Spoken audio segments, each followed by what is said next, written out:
بسم اللہ الرحمن الرحیم۔ کچھ دن پہلے ایک بہن نے پرسنل میں میسج کر کے کہتی ہے میری منگنی ہو چکی ہے اور شادی ہونے والی ہے۔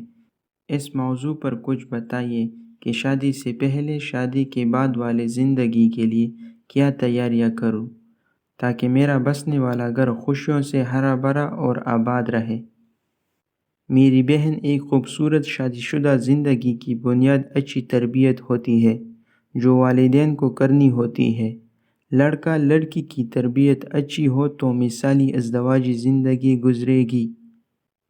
اگر تربیت نہ ہوئی تو ازدواجی زندگی میں بڑے نقصانات کا خدشہ رہتا ہے۔ اب چونکہ بنیاد تربیت ہے جو والدین نے کرنی ہے، لہٰذا ہم یہاں انفرادی چند ایک مخصوص نکات پر بات کریں گے۔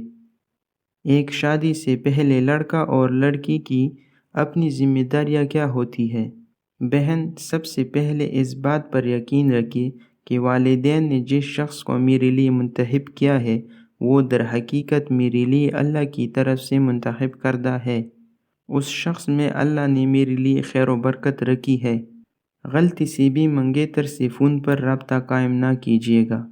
یہ ہمارے معاشرے میں فیشن بن گیا ہے، لیکن آپ کو اس گندگی سے مکمل دور رہنا ہے۔ منگیتر کتنا ہی زور دے، اصرار کرے، آپ واضح موقف رکھیے گا کہ یہ میری دین میں حرام ہے۔ میں نہیں چاہتی ہمارے رشتے کی بنیاد ہم اللہ کو ناراض کر کے رکھے۔ میں نہیں چاہتی ہمارے رشتے میں بے برکتی ہو، رحمتیں ہم سے چھین لی جائے۔ ہم ہمارے رشتے کی بنیاد اللہ کی احکامات اور رسول اللہ صلی اللہ علیہ وسلم کی ہدایات پر رکھیں گے تاکہ ہماری ازدواجی زندگی خوشیوں سے، محبتوں سے، رحمتوں سے بھرپور ہو۔ لہٰذا غلطی سے بھی منگیتر سے رابطہ قائم نہ کیجیے گا، ورنہ اس کے بہت بڑے نقصانات ہیں جو شادی کے بعد سامنے آئیں گے۔ منگنی کے بعد صرف ذمہ داریوں پر دھیان دیں۔ اب کچھ ذمہ داریاں بڑھیں گی۔ لڑکی گھر کے کاموں میں خود کو پیش رکھے، ماں کے ساتھ خود کو اٹیچ کر لے، زیادہ سے زیادہ سیکھنا سکھانا کرے، گھر کے 24 گھنٹے والی معاملات کو سیکھے، کھانا بنانا، سلائی کڑھائی، صفائی ستھرائی وغیرہ وغیرہ۔ گویا مکمل گھرداری کو زیادہ سے زیادہ سیکھے۔ ماں کو دیکھیے کہ میری ماں اکیلے پورے گھر کا نظام کیسے سنبھالتی ہے، بچوں کو کیسے سنبھالا، میری ماں ساس سسر کے معاملات کو کیسے دیکھتی ہے، نندوں کے ساتھ، دیورانی و جیٹھانی کے ساتھ میری ماں کا کیا رویہ ہوتا ہے۔ یہ سب چیزیں سیکھنے کی ہے۔ آج ہماری خواتین سب کچھ سیکھ لیتی ہے لیکن بس گھرداری ہی نہیں سیکھتی، جس کے باعث بعض جگہ سسرال میں مشکلات کا سامنا ہوتا ہے۔ میں اکثر اس موضوع پر لکھتا ہوں کہ ایک عورت کی تعلیم یہی ہے کہ اسے گھرداری آنی چاہیے۔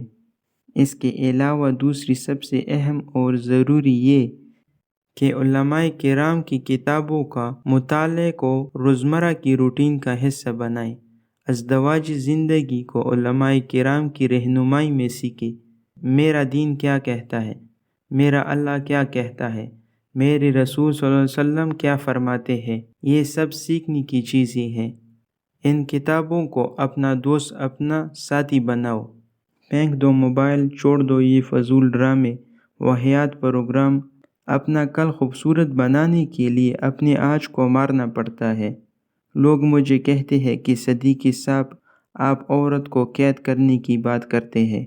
واللہ یقین مانو ان فضولیات نے کبھی عورت کو اس کے حقیقی مقصد تک پہنچنے ہی نہیں دیا۔ میں کہتا ہوں فضولیات سے ہٹ کر کتابوں سے دوستی لگاؤ۔ جو شخص کتابوں سے دوستی کرتا ہے وہ آدھے سے زیادہ مسائل ہنستے مسکراتے ہوئی حل کرتا ہے، لیکن جو شخص موبائل، فیس بک، واٹس ایپ، انٹرنیٹ، ٹیلی ویژن، ڈراموں اور فضولیات پروگراموں کو دوست مانتا ہے وہ مسائل میں الجھتا چلا جاتا ہے۔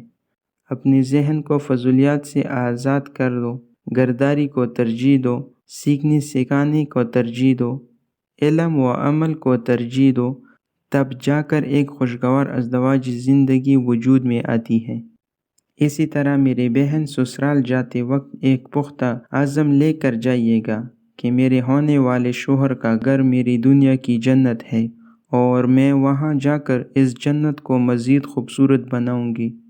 اپنے ماں باپ کی خدمت پر جو اجر مجھے میکے میں ملتا تھا وہ اجر ساس و سسر کی خدمت پر کماؤں گی۔ جو پیار بھرا تعلق میری بہن بھائیوں سے تھا وہ تعلق اپنی نندوں سے نبھاؤں گی۔ ساس کی ڈانٹ کو ماں کی ڈانٹ سمجھوں گی، سسر کے غصے کو باپ کا غصہ سمجھوں گی۔ میرے پاس اماں خدیجہ رضی اللہ کی تعلیم ہے، میرے پاس اماں عائشہ رضی اللہ کی تعلیم ہے، میرے پاس اماں فاطمہ رضی اللہ کی تعلیم ہے، اور میں اس تعلیم سے بھرپور فائدہ اٹھاؤں گی۔ پیار محبت و اخلاق سے اپنے شوہر کا گھر جنت بناؤں گی۔ بس ان چند باتوں پر عمل و ارادہ انشاءاللہ آپ کی خوشگوار ازدواجی زندگی کی بنیاد رکھے گا۔